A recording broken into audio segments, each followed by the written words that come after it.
How you doing, everybody? I'm Daily Coppock, and this is the Daily Coppock. No fee required. Right at the top, in the vernacular of professional wrestling, he was a villain, a first-rate villain, the kind of guy you love to boo, but at the same time, the kind of guy who intrigued you. The boss is gone. We say farewell to George Steinbrenner, longtime owner of the New York Yankees, longest tenured owner in Major League Baseball. Yes, he gave money illegally to Richard Nixon. Yes, he used to bum rat Billy Martin. Yes, his feuds with Reggie Jackson were petty. But ultimately, George Steinbrenner was colorful. George Steinbrenner was outrageous. George Steinbrenner did something that club owners don't make us do. He made us react. It was sad over the past few years to watch this bull of a man in declining health, battling Parkinson's syndrome, finally give up. You know what? I'm going to miss George Steinbrenner. I feel blessed that I had the opportunity to meet the man. He sent me a lovely note one time after I commented about him on a radio show I was doing, and something very interesting in that note will always stick out with Daily Coppock. George Steinbrenner wrote and said, "No matter what you say about me, good or bad, I think you're a stand-up guy." Now, you know what? Let's go across the pond. Let's go over to St. Andrews, the old course where golf began. Isn't it just about time we gave this guy a break? Eldrick Tiger Woods yesterday at his press conference for the British Open, facing what amounts to the global press, took on 34 questions. 18 of those questions were about his sex life, about Evelyn, about his family life. You know what, with all due respect, I don't care how many babes Tiger Woods has porked. It doesn't make any difference. All I know is this: golf without Tiger Woods on the final day, on Sunday, golf without Tiger Woods is badminton. It's croquet. It has no color. It has no funk. The British Open is screaming for Tiger Woods to win this tournament, and don't be surprised if he does. Hey, the odds makers, if they're lying, they're dying. Right now, Tiger Woods listed on VegasInsider.com is 3-1 to win the tournament. The field, the entire field, listed at 2-1. Here's what's interesting. Who's in the backup car? Phil Mickelson, down the alley at 10-1. I would love to see Tiger Woods win this tournament. Get the monkey off his back. You know what? If there's one aspect of Tiger Woods right now that does intrigue me, is his relationship with that Canadian doctor and whether or not Tiger Woods may have been using performance-enhancing drugs. I mean, look at Tiger now. Look at Tiger now. And go back 10 years ago when he won the British Open by 8 strokes. Go back 5 years ago when he won the British Open by 5 strokes. Tiger now looks like Barry Bonds, for heaven's sakes. All right, all-star game today. National League, American League. Very frankly, I don't give a damn. I'm sorry. I'm not concerned about home field advantage for the World Series. I'm curious about Paul Konerko. I'm curious about Matt Thornton. But it'll probably wind up being like last night's home run derby where Joe Morgan's ad-libs had me so irked with anger that I gave up roughly 10 minutes into the telecast.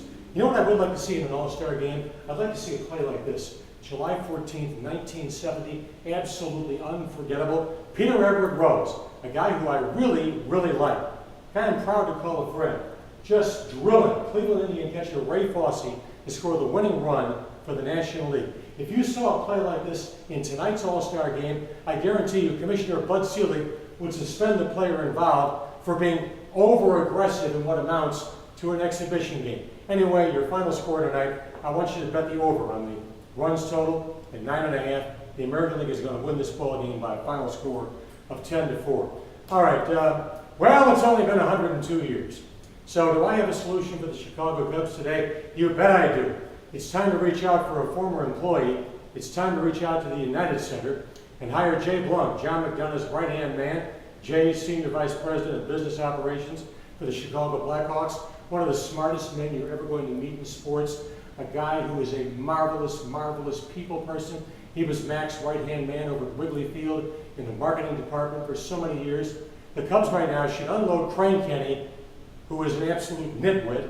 They should get rid of Jim Hendry, the general manager. They should hire Jay Blum. Hire Jay Blum right now away from the Chicago Blackhawks. Make him president of the Chicago Cubs. Give him an unlimited budget and tell him all baseball operations on and off the field are solely the province of this man, Jay Blum, who I guarantee you would win a World Series for the Chicago Cubs. All right, this is the kind of note that really bothers this reporter.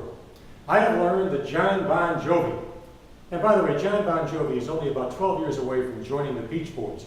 John Bon Jovi sustained a pulled calf muscle while he was in concert the other night. However, I'm told this doesn't mean that John will have to cancel any portion of his tour, including his upcoming stop in Chicago, where, by the way, VIP tickets for John Bon Jovi are $980 a copy? $980 a copy? That makes the Rolling Stones look like a lounge band, for heaven's sakes. Meanwhile, down in Hattiesburg, Mississippi, what's going on with Brett Favre? He's flinging footballs right now to high school boys, which tells me the obvious. Brett Favre obviously is coming back for a 20th year with the Minnesota Vikings.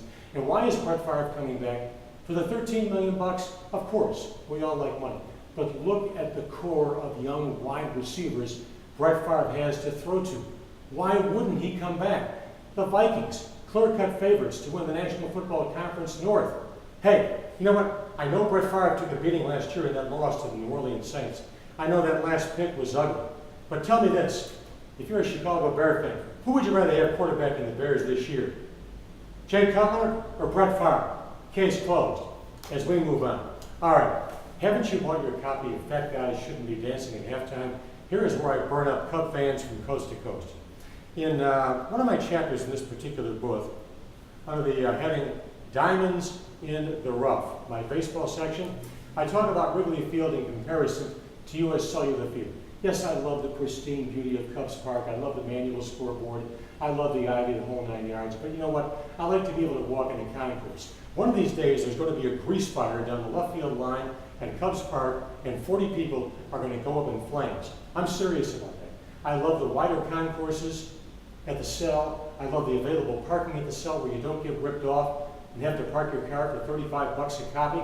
Everything about U.S. Cellular Field, including the exploding scoreboard, is better than the friendly confines. I don't know what the Ricketts family is going to spend in terms of renovations at Wrigley Field, but it's going to be an absolute fortune. All right, I also have a chapter here about my work as a ring announcer for Vince McMahon and what was at the time the World Wrestling Federation. I used to dig hanging out and announcing Macho Man Randy Savage, the Iron Sheik, Nikolai Volkov, the Ultimate Warrior, the Big Blue Meanie, all these other guys who were from parts unknown. But the creme de la creme, the filet mignon, it was always the opportunity to introduce Hulk Hogan. In fact, as much as I enjoyed talking with Michael Jordan, I would rather introduce Hulk Hogan than interview Michael Jordan. Why? Because you could do this. Weighing 310 pounds, from Venice Beach, California, he is a real American. He is the heavyweight champion of the world. He is Hulk Hogan. Rick Danger. Not Rick Danger, Coppock. Rick Derringer. Rock and roll Hoochie Coo with Hulk Hogan's entrance theme. Dig it. We'll catch you tomorrow with another dose of Coppock's Topics. Stay with us. Log on to checkcoppock.com and want your thoughts. Log on to Facebook. Hey, we're coming back tomorrow. We're going to be stronger, better, and we're going to do just like the Hulk. We are going to be real Americans. We're out of here.